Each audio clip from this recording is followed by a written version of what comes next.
Hey, boys and girls, this is Mr. Stressley, and I have really missed being with all of you this past week and before that. And I am so appreciative. Mrs. Davis and Mrs. Fleming brought by some gifts this afternoon from Swift Creek staff and from um, many of you.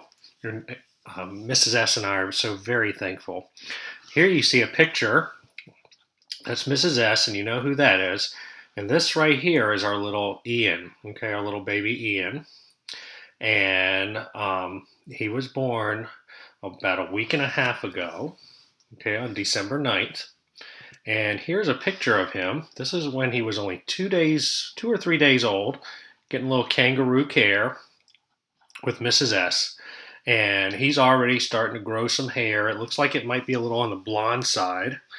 And a lot of people have seen pictures of him, think he kind of starting to look a lot like me, which might be kind of dangerous because I think he should take after his mother more than me, but we'll see.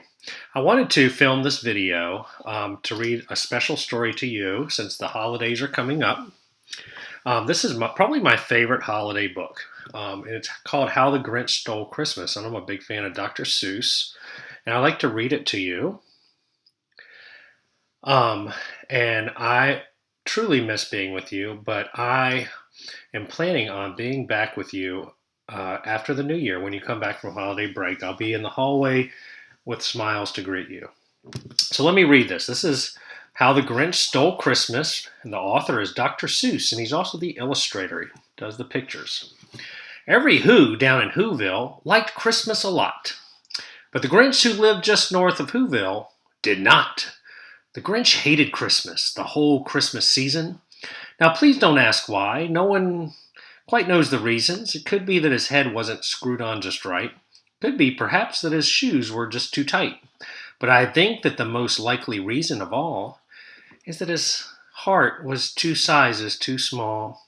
But whatever the reason, his heart or his shoes, he stood there on Christmas Eve hating the Whos, starting down from his cave with a sour, grinchy frown at the warm, lighted windows below in their town, for he knew every Who down in Whoville beneath was busy now hanging a mistletoe wreath. And they're hanging their stockings, he snarled with a sneer. Tomorrow is Christmas, it's practically here.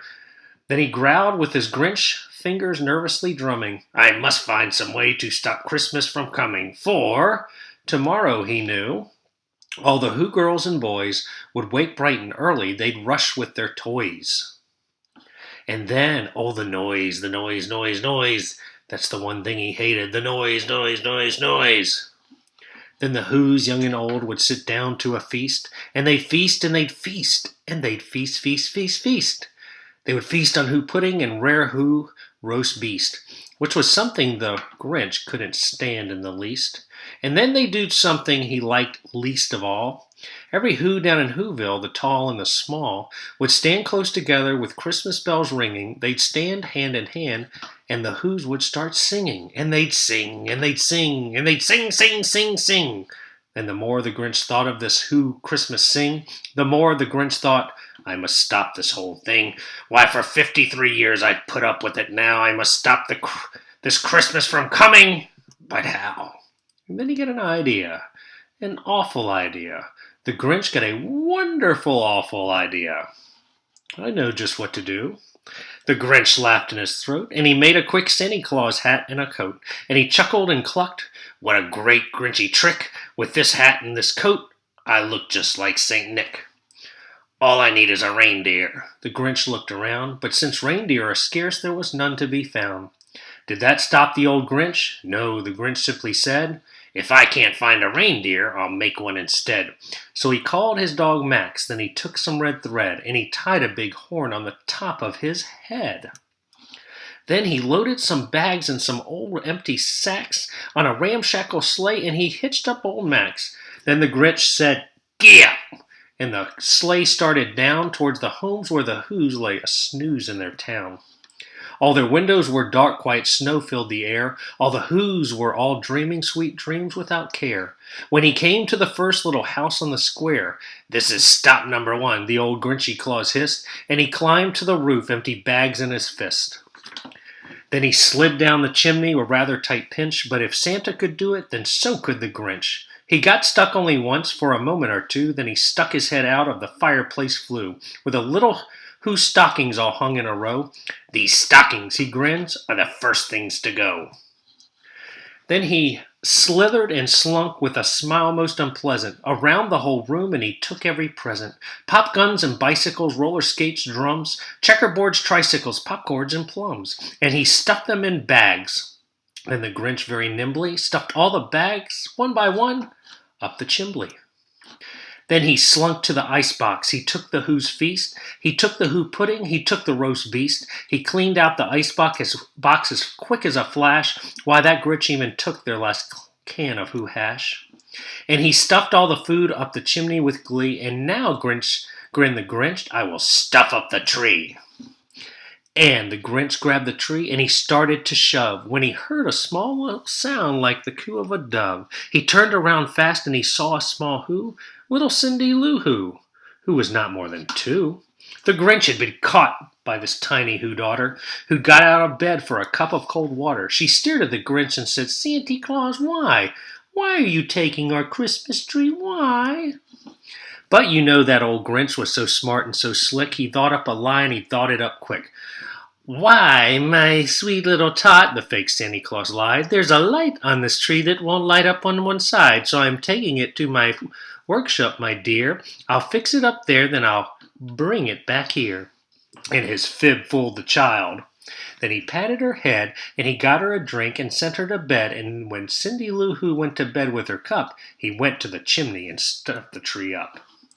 Then the last thing he took was the log for their fire. Then he went up the chimney himself, the old liar. On the walls he left nothing but hooks and some wires, and one speck of food that he left in the house was a crumb that was even too small for a mouse. Then he did the same thing to the other Who houses, leaving crumbs much too small for the other Who's mouses. It was 1/4 past dawn, all the Who's still abed, all the Who's still a snooze, when he packed up his sled. Packed it up with their presents, the ribbons, the wrappings, the tags and the tinsel, the trimmings, the trappings. 3,000 feet up the side of Mount Crumpet, he rode with his load to the tip-top to dump it. "Pooh-pooh to the Who's," he was grinchiously humming. "They'll find out now that no Christmas is coming. They're just waking up. I just know what they'll do. Their mouths will hang open a minute or two. Then the Who's down in Whoville will all cry, boo-hoo." "That's a noise," grinned the Grinch, "that I simply must hear." So he paused, and the Grinch put out his hand to his ear, and he did hear a sound rising over the snow. It started in low, then it started to grow. But it wasn't a sound that was sad. Why, this sound sounded merry. It couldn't be so, but it was merry. Very. He stared down at Whoville. The Grinch popped his eyes. Then he shook. What he saw was a shocking surprise. Every Who down in Whoville, the tall and the small, was singing without any presents of all. He hadn't stopped Christmas from coming. It came, somehow or another. It came just the same. And the Grinch, with his Grinch foot ice cold in the snow, stood puzzling and puzzling. How could this be so? It came without ribbons, it came without tags, it came without packages, boxes, or bags. And he puzzled 3 hours till his puzzler was so sore. Then the Grinch thought of something he hadn't before. Maybe Christmas, he thought, doesn't come from a store. Maybe Christmas perhaps means a little bit more. And what happened then? Well, in Whoville they say that the Grinch's small heart grew 3 sizes that day, and the minute his heart didn't feel quite so tight, he whizzed with his load through the bright morning light, and he brought back the toys and the food and the feast, and he himself, the Grinch, carved the roast beast. Happy holidays and Merry Christmas, and to whatever holiday traditions you celebrate. May you have a wonderful holiday break and a happy new year, and I look forward to seeing everybody back when we come back on January 4th.